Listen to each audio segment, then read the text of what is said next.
So we'll go through some soil properties. This picture is just for interest as an introduction, and it shows a typical earth-filled dam, so-called Bennett Dam here, which holds a lake behind it that's about 300 kilometers long. And it is amazing to consider that this is really nothing else but a pile of sand, like children use after rain to make puddles. That's all there is to it. There is some rock fill erosion protection on the downslope side and also on the upslope, but the bulk of this is made of sand with a core of kind of a silty, clay silt, glacial till material. And it is amazing that this structure actually is safely holding such a huge quantity of water. So today I will cover three subjects. I'll go quickly through some of the basic testing methods for soil, and I will describe the key soil properties and the ways we estimate them for use in stability analysis. And then I'll mention a problem-oriented classification of soils, which is useful for organizing our knowledge of this particular subject. So the first we go through the testing methods. This is the classical consolidation apparatus, also known as oedometer or consolidometer. And it is a very simple idea. There is a confined cylindrical chamber with the soil sample in it, and then a loading platen which compresses the sample. And the sample on the top end and sometimes on the bottom end, it's in contact with a porous stone, so that as the sample is compressed in the cylinder, the pore water is expelled from the pore space and escapes into the porous stone and then out of the sample. And so the load is applied. There's a first load is applied. At first nothing happens because the load goes directly into the pore water. Pore water is incompressible, whereas the soil skeleton is quite flexible. And so initially all the load goes right into the pore water, but quickly the pore water starts to seep out from the sample. And the laws that control that seepage are the laws of the heat flow equation. You can actually use many solutions derived in physics of heat flow to solve consolidation problems. So just like heat flows out of a cooling object, here pore water flows out of the sample. And then you can plot various things. For example, you can make a plot of the volume of the sample in time. So here we have added the first increment of load, and the sample quickly starts consolidating, then more slowly until it comes to kind of a steady state level here. So then we add another load increment and do another cycle, and this way like that. And then on this diagram we can plot the changes in volume versus the load increments, and we get the so-called consolidation curve. And so that way we get the sample to consolidate up to a certain load, and then we unload here. And those results can be used using theories of soil mechanics to predict, say, settlements of houses and so on. Consolidation is also used sometimes in slope stability problems, especially where we deal with construction changes. Let's say a fill is built on a slope, and the stress changes lead to consolidation, which then lead to changes in pore pressure. So it's a useful test for that. Here are two kinds of consolidation apparatus. The old kind with with a kind of a beam loading assembly, and the new can, which is hydraulically operated and all automatic. The old can is interesting. I used to work for a firm called Thoreau Group, which is one of the largest geotechnical engineering groups in Canada now. But I heard a story of Bill Thoreau, the founder of the group, starting in the 1950s. So he operated the firm from his basement in his house, and they set up some consolidometers there. And at night the cat came and went to sleep on the arm of the consolidometer. So in the morning they had to catch the cat and weigh it and estimate the amount of time that it's been sitting there so that they could correct their consolidation curves. Another basic test in soil mechanics is the so-called unconfined test, or you could also refer to it as uniaxial compression test. And it's very simple. You take a cylindrical sample, which conveniently may be a part of a drill core, and you make sure that you make the ends really flat and parallel, and place the sample in this compression apparatus and apply a uniaxial load right on the top. You gradually increase the load. You may attach a gauge here to monitor the displacement corresponding to the increasing load until the sample fails. And Eric will be talking about the uniaxial compressive strength of rocks a little bit later. It really is the same thing. This may as well be rock, although this is a sample of clay. And so the stress, the uniaxial stress that applies at the point of failure is called the uniaxial compressive strength of rock, of soil. And in soil, it can be shown from theory of plasticity that the uniaxial compressive strength is twice the undrained cohesion or the undrained shear strength of the soil. So be a little careful when you read some papers or reports that deal with undrained strength of soils. Sometimes they mean undrained shear strength or cohesion, and sometimes they mean undrained uniaxial compressive strength. And the uniaxial compressive strength is twice the shear strength.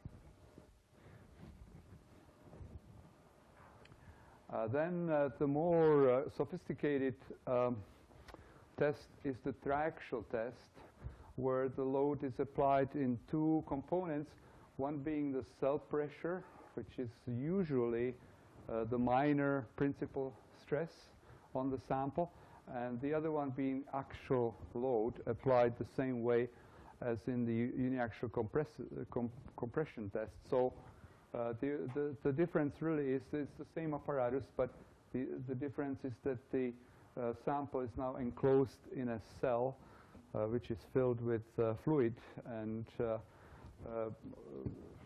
that supplies the confined stress. This can be done as undrained, unconsolidated test, which really tests the soil the way it comes out of the drill hole, and this is comparable to the uniaxial compressive test, except that we can go to a different stress range. But also there are two kinds of consolidated tests where the sample is first subjected to stress and allowed to adjust its volume to the changed stress level, and then the axial load is either applied slowly to allow drainage or fast under undrained conditions. And there are various ways to interpret these tests. I'll show some examples of that a little bit later.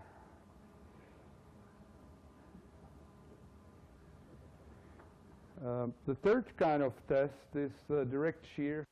Fourth one is the direct shear test, or shear box. Here the sample is enclosed in a chamber which consists of two parts, one fixed here at the bottom, at the base, and one above it, which is free to slide. And there is also a kind of a plunger that applies normal load. So what we do at first is we apply the normal load onto the sample, and then we apply a tangential load by which we shear the sample. And again, we can measure deformation as it occurs during loading. And once the sample reaches its peak strength, we find that the so-called direct shear strength, the shear strength or of the sample is the stress that applies at the point of failure. This picture here shows the various components of the direct shear box, the two boxes, and the plunger here, and the porous stones again that allow consolidation. Often at the point of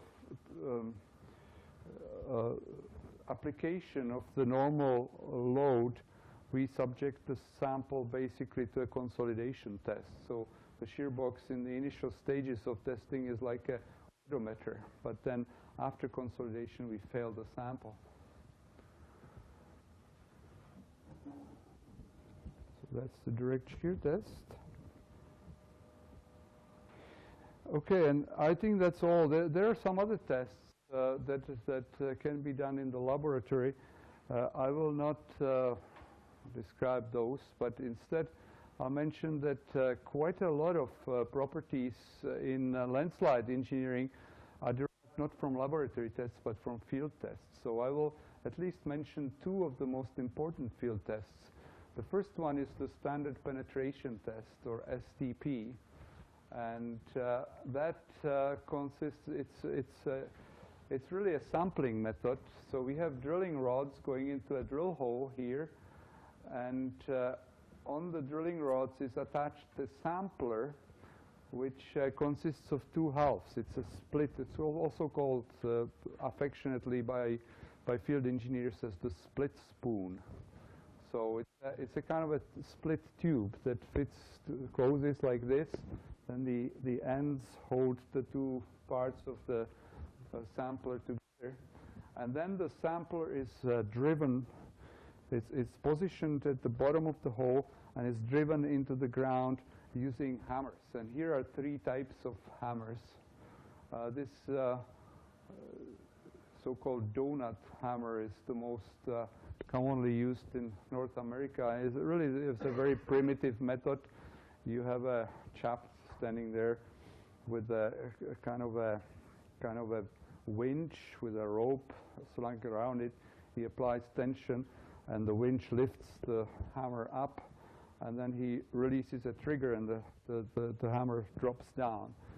And you, as a junior engineer or engineering geologist, may be standing by with your notebook and count the blows that it takes to drive the sampler in. The sampler is 32 inches long, which is about 32 inches. That's about 60 centimeters, 70 centimeters, and it's driven all the way in, and you count the blows. You don't consider the first six blows, because those are just to set the sample in.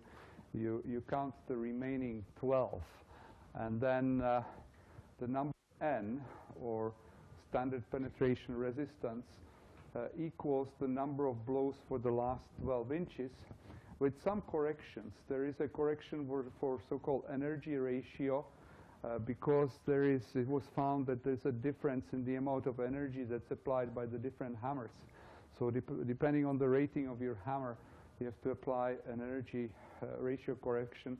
And also there is an empirical correction for the depth of the overburden, because it's found that the n values increase with increasing depth of the hole. And that's all there is to it. And you wouldn't believe how many scientific articles have been published in engineering literature on the STP test and its interpretation.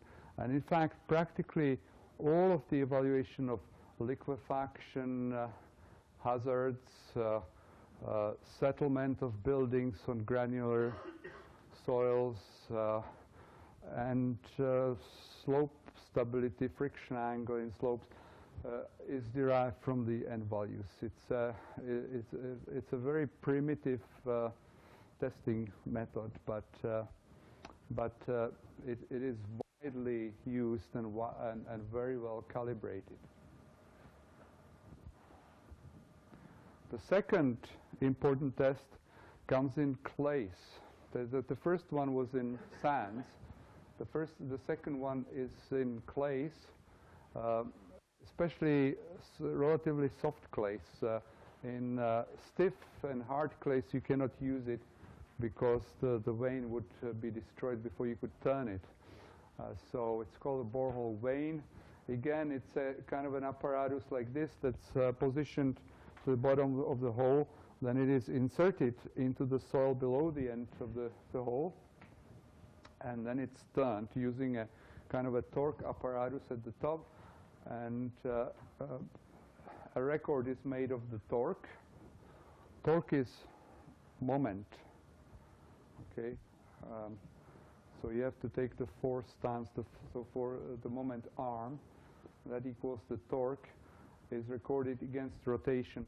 When the soil is intact, you usually find that the torque increases up to a peak, then it decreases and down to some kind of a residual value. Usually after this first reading is taken, the vane is turned several times and the loading cycle is repeated to measure the so-called remolded strength. And the sensitivity of the clays is the ratio between the peak strength and the remolded strength. And as I mentioned, for some of the quick clays, this may go to hundreds. Some of the very sensitive clays, like the ones in eastern Canada, the difference between the peak torque and the remolded torque is in the hundreds. So the shear strength of the soil is simply calculated from the torque of the surface around the vane divided by the area of the surface. The vane test was developed in Norway, and it is still very widely used there in the marine clays.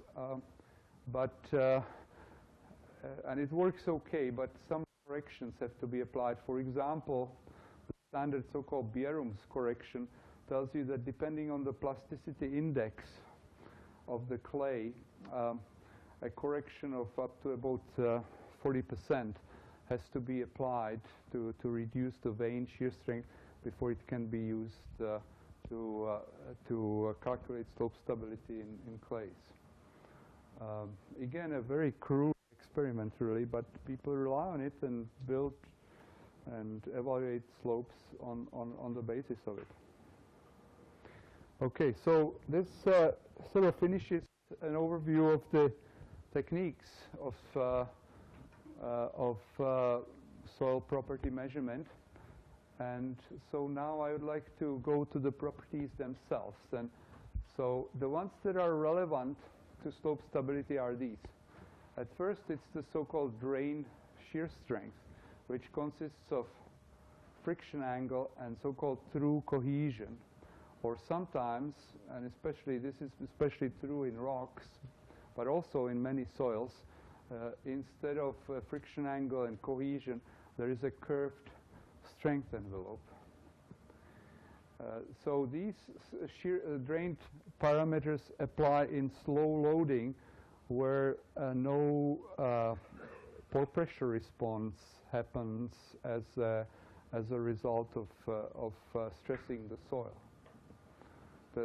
whatever pore pressure changes happen are allowed to dissipate, so the tests have to be run very slowly. This other set of parameters are so-called undrained shear strength parameters, where the test is applied very fast. And so the stress change applied to the soil leads to changes in pore pressure. And because the test is run very fast, those changes are reflected on the strength that's observed. And I'll explain this in greater detail in a moment. So in soil, there's a very, very substantial difference between the so-called drained parameters under slow loading and undrained parameters under fast loading. They're just like different materials. The third one is the property is that related to shear failure behavior. Is the failure contractive, dilative, or collapsive? And I'll explain these. And more generally, we might want to know what the pore pressure response is to various types of loading, and what is the stress path. It's really, I would need to teach a course on soil mechanics to explain you all these concepts, but I hope I'll manage to just give you sort of the main highlights of all of these different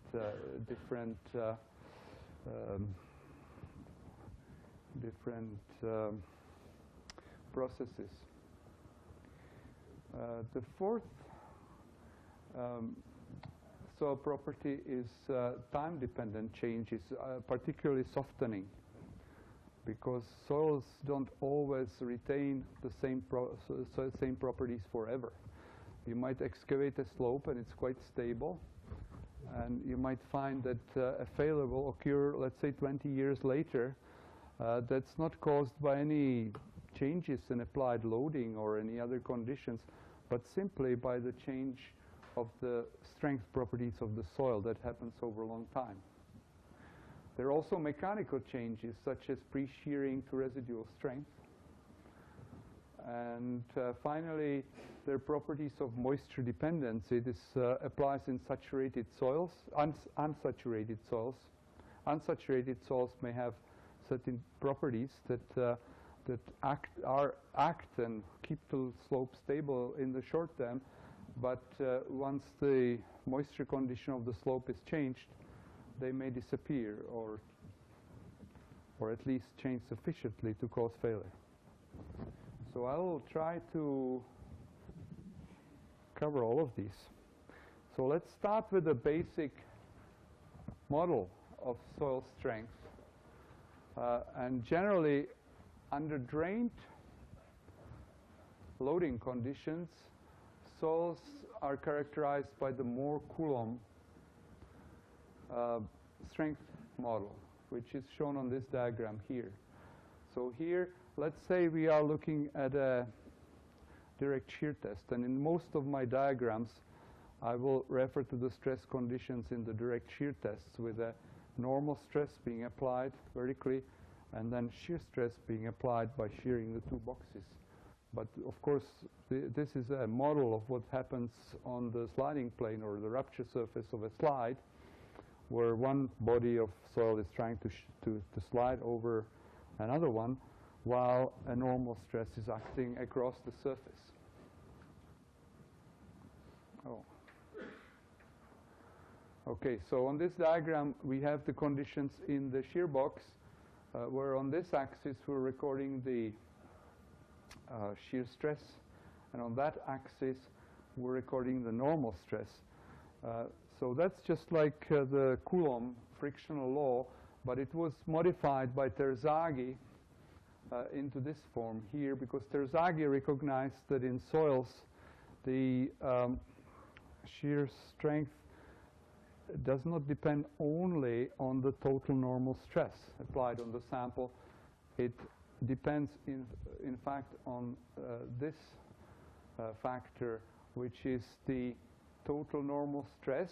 That's the load we have applied on the cap of the apparatus, minus the pore pressure. And the minus pore pressure is there because of this situation. The shear strength in soils derives from the contacts between grains, the contact forces between grains. So when we apply an external load on soil, the load will be transmitted between grains by intergrain forces. And in a dry soil, these little forces between grains would translate into a shear stress, which is simply the load divided by the area of the sample. But in a soil which contains pore water under stress, the water applies its own forces on the particles and basically tries to pry them apart. It's shown in here. This pore space is now filled with water, and the water is trying to push the particles apart. So the intergrain forces are reduced exactly by the amount of pore water pressure, and that reduces strength. So when people tell you that water lubricates a sliding surface, don't believe it. Water does not. This is not an effect of lubrication. This is an effect of pore pressure. Water doesn't lubricate anything. It simply applies internal pressure within the soil skeleton that reduces the intergranular forces. And it can be expressed with this term that Terzaghi called the effective stress, which is the total normal stress minus the pore water pressure. And that's multiplied by the friction angle that acts at the contacts of the grains, which is called the drained friction angle of the soil. Now, sometimes the grains are actually glued together, and there is the difference. Frictional strength relies on normal stress. So there is frictional strength here only if the effective stress is non-zero. But if there is glue acting between the grains, then we can have some shear strength that does not require any normal stress, and so that's called the cohesion. And it's the through or drained cohesion in this case. So that's shown on this strength envelope that even without effective stress, we need to overcome the true cohesion to get failure at this level of effective stress. Over here, we need to overcome both the cohesion and the frictional component to get failure. And so this stress state now is stable. That stress state is unstable.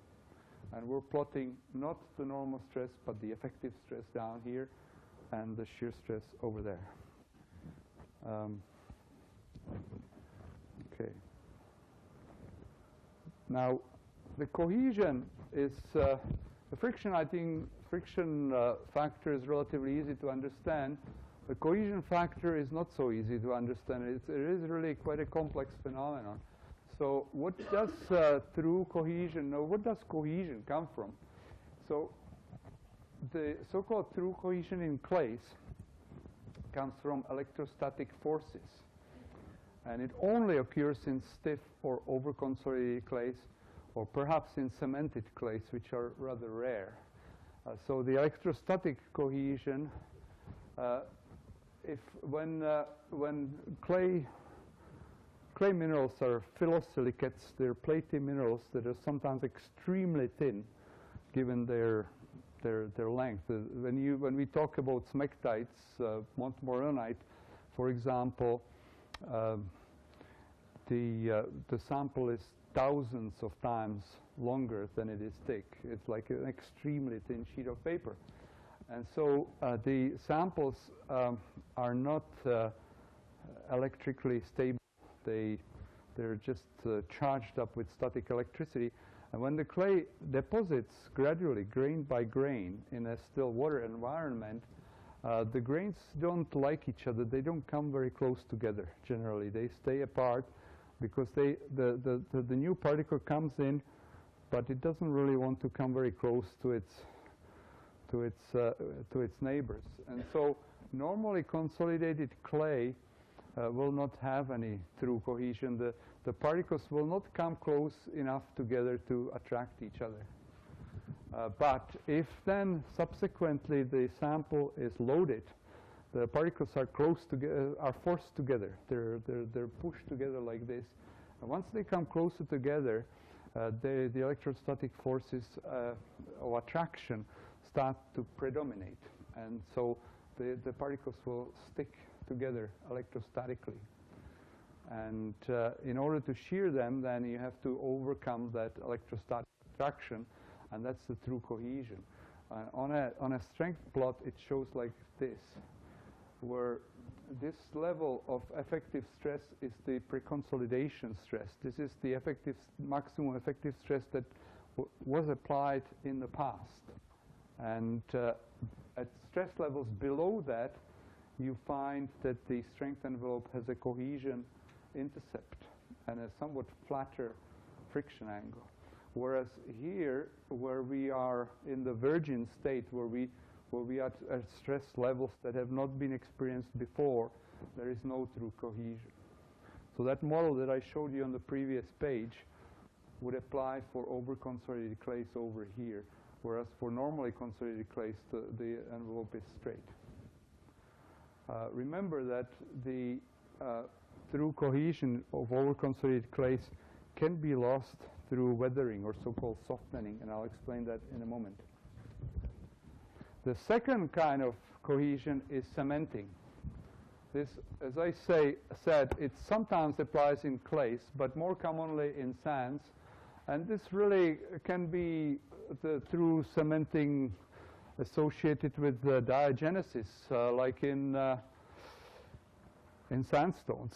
Sandstones are simply sands where the grains have been glued together by something like calcium carbonate or ferric oxide or rock salt or even oxides of silica. And so some of these cements are extremely strong, and cemented rocks can be quite strong.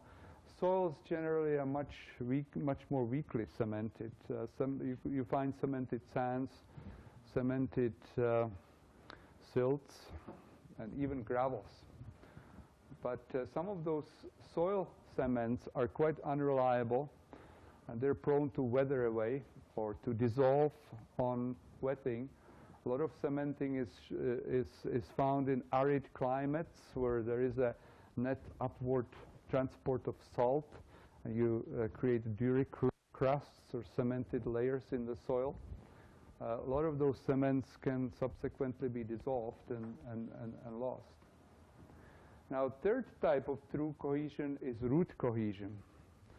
Now, this is not exactly a soil property, but in the bulk scheme of things, it works the same way, and it simply is mechanical connection of soil packages by root systems, and it can amount to from 2 to about 20 kPa. It tends to be stronger on vertical surfaces than it is downward, but it depends. That depends on the type of vegetation and on the physiography of the area. And the root cohesion may be lost through logging or fire. Now, there is another kind of cohesion, and that's referred to as apparent cohesion. Okay.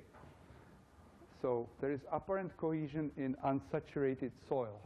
If the soil is not completely saturated, the pore space is not fully occupied by water. And whatever water is there is highly affected by surface tension, by capillarity. So the water is attracted to the smallest spaces in the pore space, which happens to be in the vicinity of the soil contact. That's where the water is held in by capillary forces. And once it's locked in there, because it's occluded by the menisci, it acts like glue. At this point, it's just like cement. And it has a measurable tensile strength, holds the grains together. And if you want to shear a sample like that, you have to apply some effort. You can easily see that when you build sandcastles stand up because the moist sand has a certain strength. But what happens when it rains? When it rains, the water fills the pore spaces, it breaks the menisci, removes capillary pressures, and the sample will collapse. So the same thing happens in unsaturated soil, and it is all measurable. This is a diagram from a book on unsaturated soil by Dr. Fredlund and Raharjo from 1993, which is a very handy book if you deal with unsaturated soils. And there's one diagram here that shows the moisture content for two types of soil, clay, silt, and sand. And here is the tensile capillary force in the water matrix called matrix suction, measured in units of stress per unit area.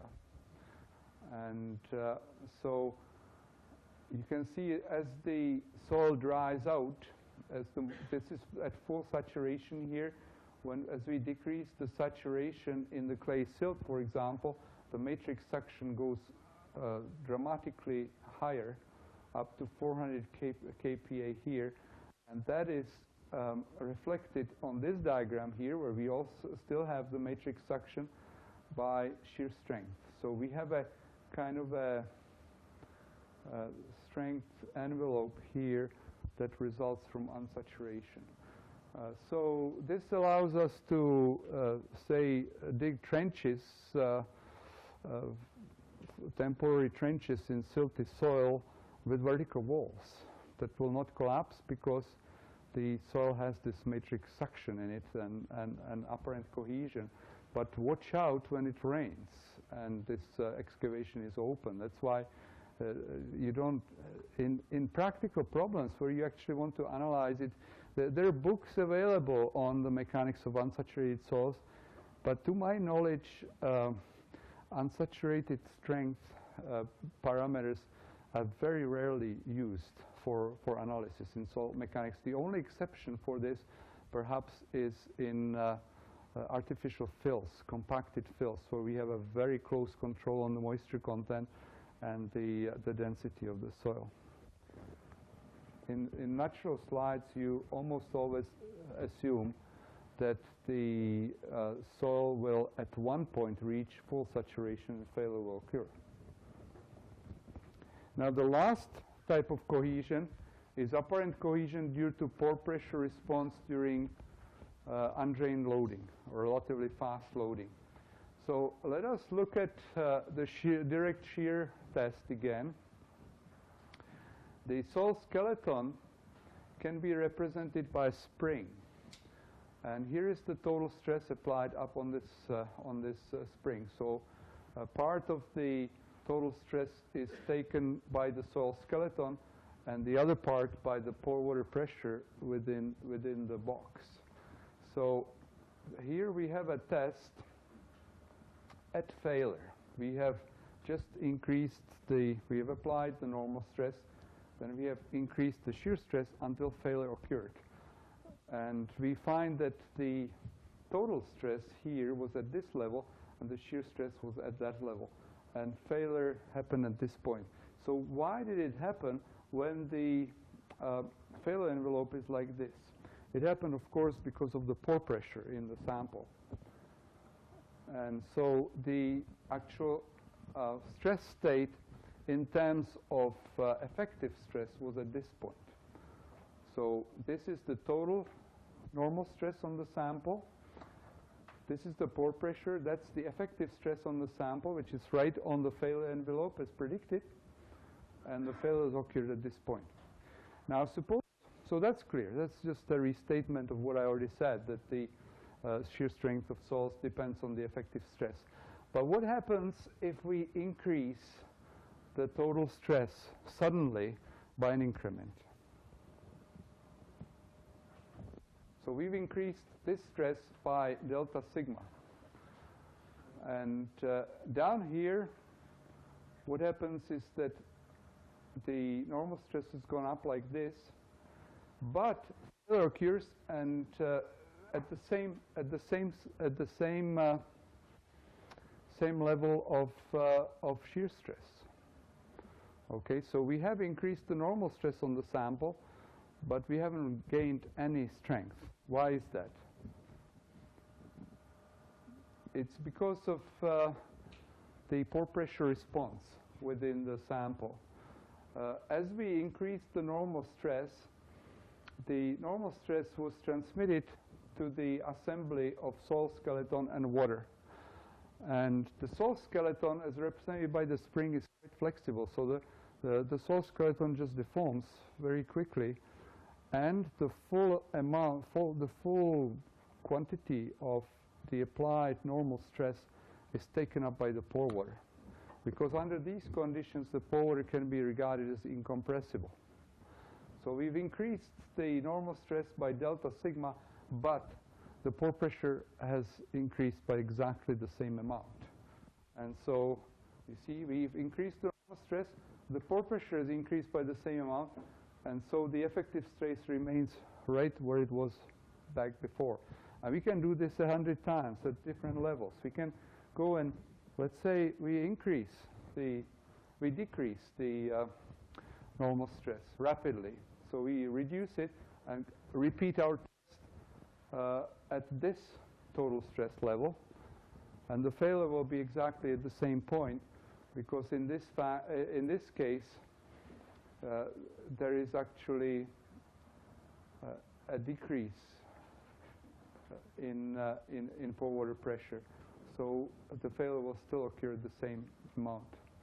If you did these kind of experiments on a sand sample, you'd actually find that this envelope would fall off here at the end because of cavitation. But for fine-grained soils, all of these loading points will remain on the same line. And so here is the conclusion. Clay will have a constant short-term strength called undrained shear strength. And that's called apparent cohesion. And it is interesting because for those of you who know something about strength of material, you'll recognize this failure envelope as the so-called Tresca failure criterion, which is common for metals.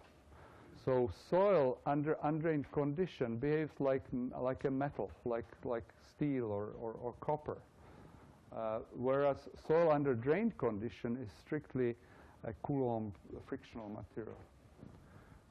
So that's why I think I mentioned previously that soil under undrained condition is not the same material as the soil under drained condition. Of course, the apparent cohesion can be lost through time if the pore pressure changes induced by loading are allowed to dissipate by consolidation or drainage. There are other changes, softening in clays. As I mentioned, overconsolidated clays or cemented clays will have nice, measurable cohesion, true cohesion. And you can see that in this clay exposure here.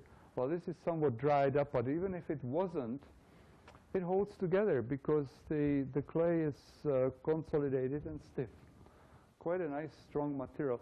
But expose it to freezing and thawing, drying and wetting, and perhaps some mechanical changes which cause fissuring and jointing, and after a little while you end up with something like this here.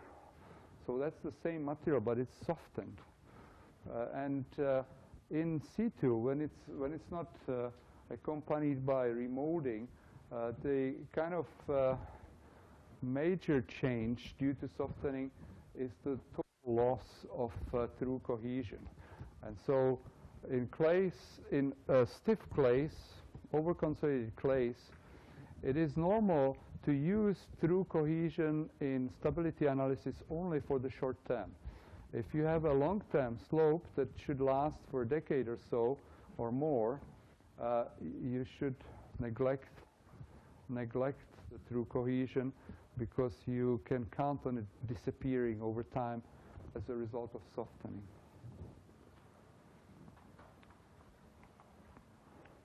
Now let's talk a little about the friction angle. If you take two kinds of sand, one that is rather loose and one that is dense. You see that the loose, this is very idealized, but in the loose material, the grains are kind of carelessly stacked together, so there's a lot of pore space between them. In the dense material, they're carefully arranged, like oranges in a crate, to leave the minimum amount of pore space. And when the two are sheared, there's quite a difference. You can see that the loose material sort of moves together, and the grains have a kind of a downward component, whereas the dense material has to expand. And so that in itself represents a change in the friction angle. So loose soils tend to have lower friction angle than dense soils. That's different from rock. In rock, the density is not really a quantity we're too concerned with, but in soils, density accounts for quite a lot. Firstly, as an influence factor on friction angle. And yeah, it can be explained based on some analogies with rock mechanics. The change in friction angle is explained by the concept of dilatancy angle, that the measured friction angle equals the basic friction angle between the grains, or so-called steady state or critical friction angle, plus the dilatancy angle that depends on density. So in case of loose soils, the dilatancy angle is negative. In dense, it's positive. And that's why friction angle depends so much on density. This is a rather complicated diagram taken from the US Navy training manual for soil mechanics. It's a very handy publication, except that they don't give you the source of their diagrams. And they're widely used nevertheless, but you don't know which American university or non-university it came from. So here is the friction angle for dry sand as a function of porosity here and relative density there. And also gradation. The friction angle depends to some extent on how well graded the sand is. It also depends on grain shape. But what I wanted to stress in this diagram is the strong dependence on relative density. So this is 0 to 100% relative density. So this is the loosest state that you can obtain. That's the densest state. And you can see the dramatic difference in friction angle from 25 to 40 degrees. Here is a correlation of relative density with the standard penetration test. So that's how we get friction angles for a lot of natural deposits, because you cannot take a sample of sand out of a bank somewhere and take it to the laboratory, because you'd have to recompact it to exactly the same density, and that's very difficult. So usually the way you get your friction angle is by running a standard penetration test, estimating relative density from that, and entering a graph like this to read off the friction angle. In clays also, the friction angle, but in clays it's not so much a function of density as of plasticity. It depends quite a bit on the amount of clay that's in the sample. So there are for normally consolidated clays, there are correlations with plasticity index such as this, and the friction angles may range from 20 to 40 degrees. Now, what's probably even more important than the friction angle is the pore pressure response. And again, I have my loose sample here and the dense sample, and now I've filled in the spaces here so you can see the pore space. It's large here and it's small there. When we shear the material, you can see that the pore space diminished there, but it increased here. So as a result of that, there is a pressure response. If it's fast loading, if it's slow loading, the pore space will simply gradually increase and water will flow in to replace the, or to fill in the space that's been created. But in fast loading, this cannot happen, and so the pore pressure will change as a result of shearing. So in this first case, in the loose case, the pore space is diminished and the pore pressure must increase. In the second case, the pore pressure has, the pore space in the dense material has increased, and the pore pressure will reduce. And so there will be a corresponding effect on the effective stress and thereby on strength. And this can be shown in tests. This is actually the one part that's based on triaxial test rather than direct shear test, although there is a corresponding set of diagrams for direct shear test like this. This is from a classic paper by Bishop and Bierum that was reproduced by Terzaghi and Peck. So here we see the application of the axial stress in the triaxial apparatus, which is tantamount to applying a shear load.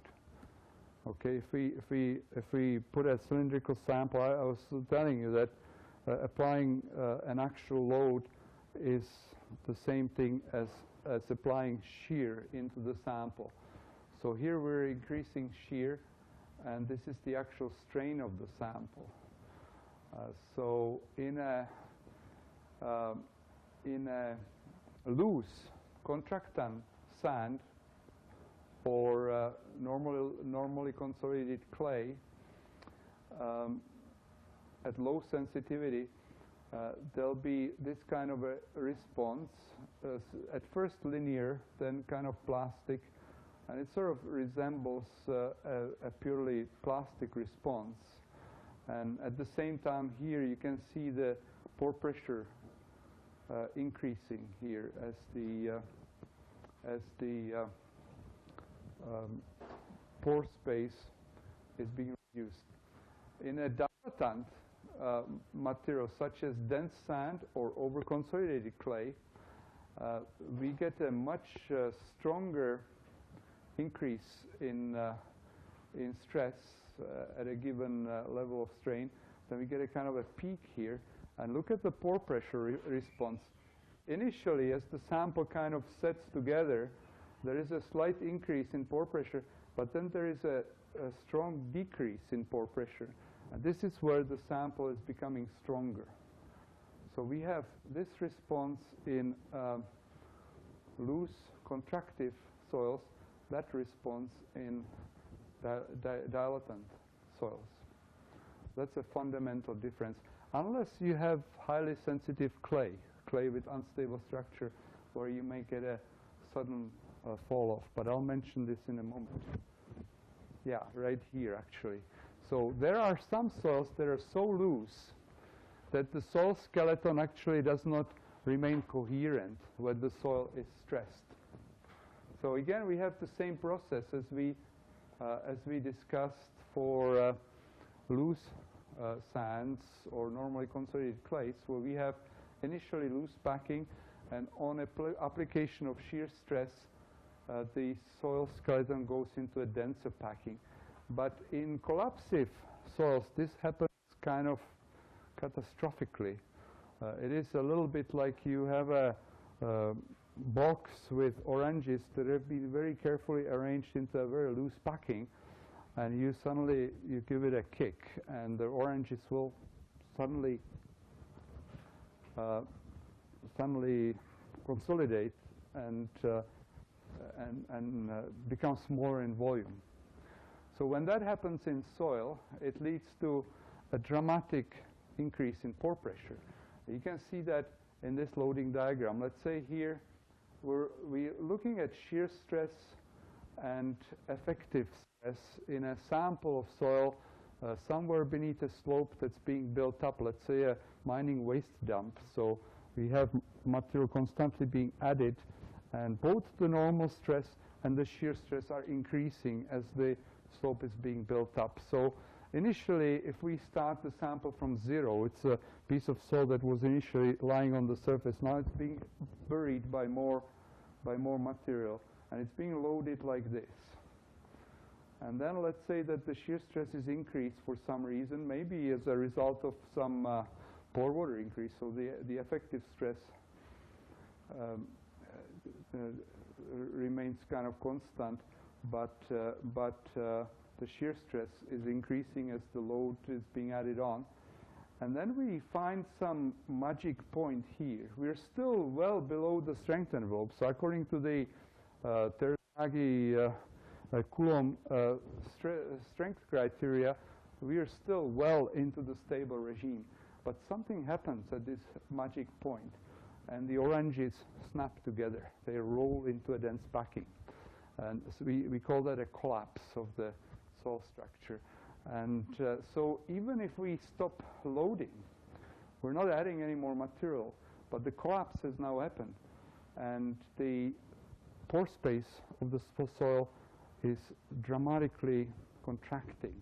And the pore water is being stressed. So the pore pressure increases, and the effective stress falls like this. And now failure is occurring because we also have a fall in shear stress as the failure is occurring. And until we actually reach the strength envelope in terms of effective stress at a point that's called a steady state or residual strength. And this point is way lower than what the peak strength. You see, in terms of shear strength, well, now we've lost half of our shear strength. And that means that a slide is happening, and furthermore, it's a rapid slide because a lot of strength loss occurred. So that's called structural collapse in loose soils. In an extreme, if the effective stress comes really low down, close to 0, we call it liquefaction. The same phenomenon can also occur during shaking, during earthquakes. So we have a sample that lives quite comfortably here in a stable stress regime, but an earthquake occurs, and the sample is being cyclically loaded and unloaded. And with each cycle, the sample consolidates a little bit, because soil under cyclic loading gradually consolidates. So as it consolidates and the pore water cannot escape, the pore pressure gradually increases.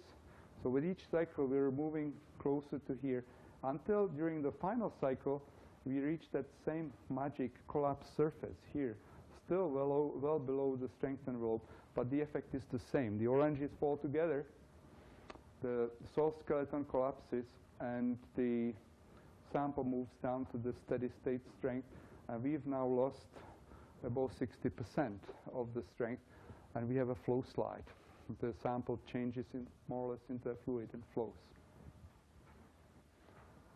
So what causes collapse?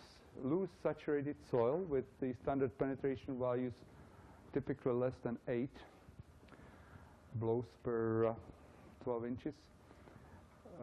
It usually happens through overstress, and the overstress can be static, as in this case. We've just been stressing the sample too long until we've reached that collapse surface, or we can reach the collapse surface through cyclic loading during earthquake. So that's soil collapse. And now, how do we measure this? We can actually induce this type of behavior in laboratory tests, but it's not always so reliable, because actual liquefaction in the field is a very complicated process. There's a new kind of theory going around right now, and that's the kind of state of the art, that a lot of the really bad liquefaction actually occurs when the soil skeleton collapses locally. The pore pressure is increased and the water tries to escape, and it flows out of the source of liquefaction, but it reaches some kind of a change in texture where the soil becomes finer, and there the drainage, the seepage forces are unable to move the water any further, and we have a high concentration of pore pressure. It's almost as if there's a kind of a film of water that separates the soil, and this is what flow slides happen on. So these are phenomena that can only really be observed at full scale and are very difficult to simulate in laboratory tests. So a lot of liquefaction flow side susceptibility work is now based on field tests and analysis rather than very complicated laboratory tests.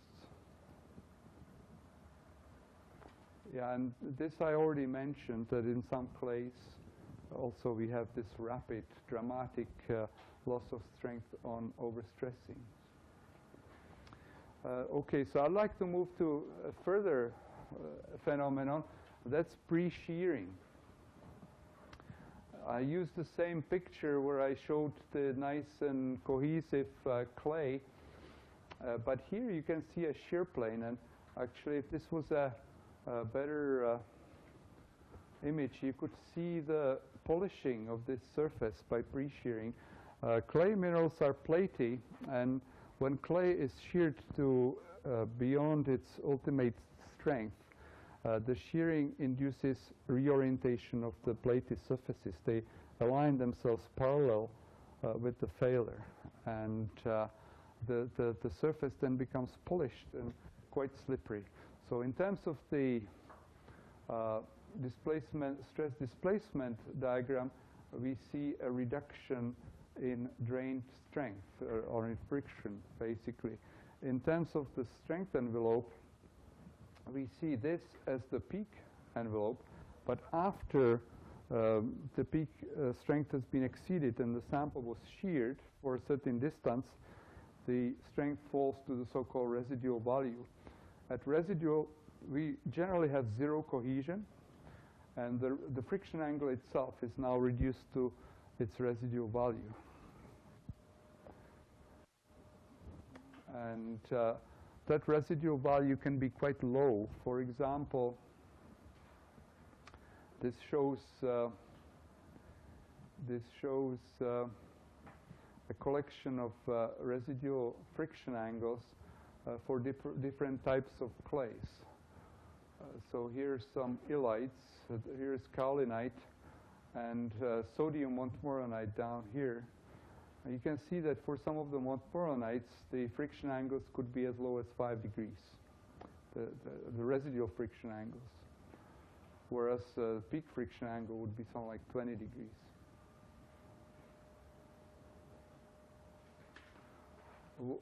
So pre-shearing is bad because it reduces the friction angle. Now, do pre-sheared surfaces exist in nature? Yes, they do. And why? In rocks, in folded strata, it is because of flexural slip. As the strata are folded, the bedding planes have to accommodate the differential movement and may become pre-sheared.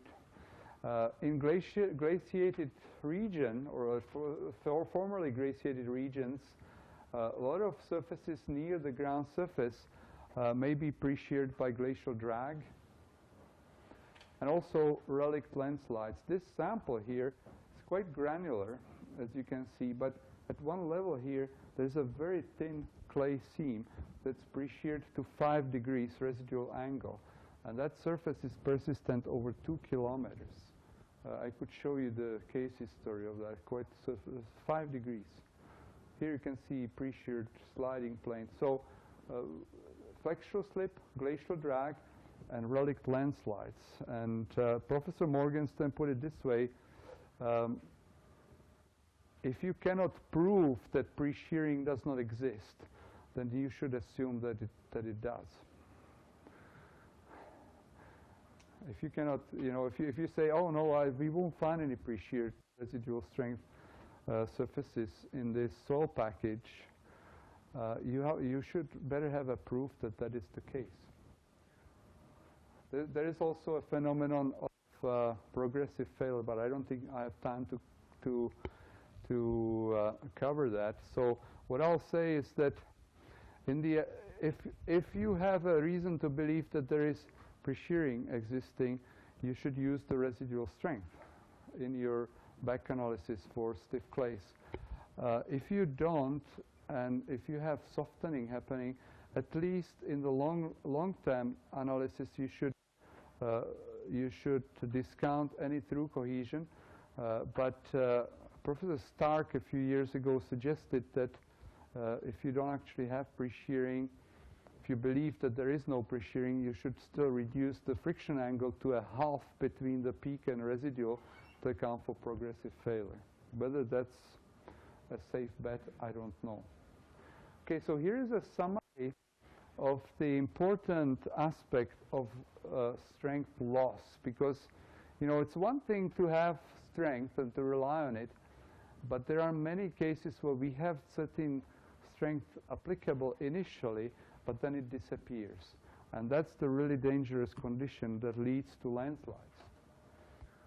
So there are two kinds of strength loss. One is long-term strength loss leading to delayed failure or long-term failure. That is increase of pore pressure through drainage, because normally if we excavate an excavation in say clay, whether it's normally consolidated or over-consolidated, initially it will stand because we are mobilizing the full value of the apparent undrained shear strength. But after a while, the pore pressure reduction that led to that apparent strength will dissipate through drainage, and a long-term failure may occur. So it's okay to excavate in clay, excavate a trench with vertical walls for 2 weeks before a pipe is installed, but don't try to do it for 3 years, for example. The second one is softening of fissured clay, which leads to loss of cohesion and probably some loss of friction angle as well. And then finally, reduction of friction angle through shearing, progressive failure. Yeah, okay, so I've already covered that. So here we have in stiff clays, we have slopes that will stand out quite nicely when we can rely on through cohesion and full value of the peak friction. But in the long run, the through cohesion will be lost through softening, and the friction angle may be reduced by progressive failure. Now the other group is sudden strength loss, and this is the really dangerous and tricky one, leading to extremely rapid failure. So the first process is sudden remolding as a result of localized initial failure. That happens in the extra-sensitive quick clays and may lead to multiple retrogressive failure and the large failure craters that I discussed this morning. The second one is static or earthquake liquefaction in loose saturated sands and silts. The third one is loss of apparent cohesion on wetting of unsaturated salts, especially silts. And finally, it's loss of through cohesion due to overstress, and that would be a kind of regular sudden failure of dense cemented soils that is really similar to the failure of rock on overstressing. And I think, okay, this problem-oriented classification, I have 2 more slides explaining some details of this, but I don't have time for that, so you can just read it. It really is, in a large case, recapitulation. I would recommend to you to read a paper by Morgenstern in the ASCE conference on slope stability in San Francisco in 1985, where he introduces this classification. So he classifies soils this way. They're natural and processed. The natural, we have no control over. The processed ones, we know what's going in there, and we can even influence this. We can say we don't want this to go into this location. So if we go to down the processed ones, they're compacted fills, or so-called engineered fills, coarse or fine. Well, these are really no problem, or almost no problem materials, because we can write specifications and pretty well specify the properties that we want to get out of them. The other ones are waste, and it's mostly mine waste. It used to be that we had random fills in places like Hong Kong, where they would just pile fills down the slope without any control, and they paid with many lives. They'd have like a slide that would kill 90 people because it would come down the hillside and fill in the bottom floor of a high-rise and so on. But that no longer happens, because anywhere in civilized world, outside, of course, the barrios of South America, fills are compacted, except in mines. In mines, we cannot afford to compact fills, so we have mining waste, which is coarse, and mine tailings that are fine. They're still uncompacted, and they get a lot of grief, because some of them are collapsive and lead to flow failures. Now, if we look at the natural soils, they're coarse or fine. The coarse can be dense, loose, or structured, where the structure in coarse material, Morgenstern refers to, let me see, yeah, it's really expanded in the next few slides that I don't have time for. They're mostly cemented soils. Now, fine natural soils can be saturated or unsaturated. If we go down the saturated, which is the normal condition, they can be contractant or dilatant, as I already mentioned.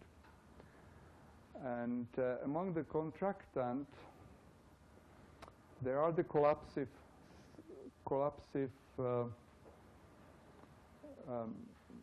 or rather extra-sensitive clays.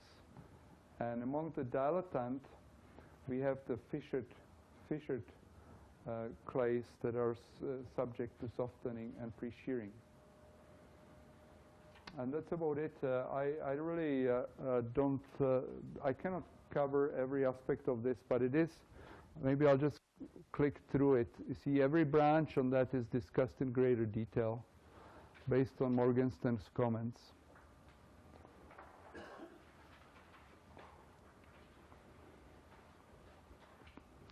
So here are the slots where collapsive behavior can occur. In loose and some cemented coarse natural soils, in all kinds of mine waste, and in all kinds of unsaturated soils, and finally in sensitive clays. And the long-term strength loss occurs in cemented soils, in some compacted fills, especially clay fills, and in fissured stiff clays. So that's it, and I apologize, I think I overrun my time.